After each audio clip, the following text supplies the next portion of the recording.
Isang linggong tindahan. Lunes, nagpatukod kog tindahan.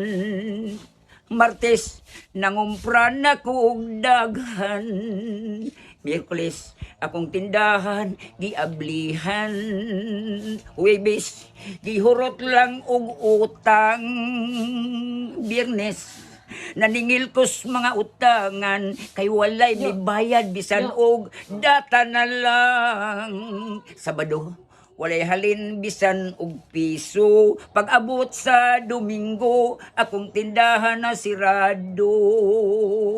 Pagkaluoy sa mga tindira, kung utangon lang ang inyong paninda, kung imong paninglon ikaw awayon, sa ilang away ang utang impason, magpakiluoy kung sila mangutang, doon na pa'y adlaw kung kano sa bayran, pag-abot sa adlaw dili na makitaan ang ilang utang, kalimtan na lang.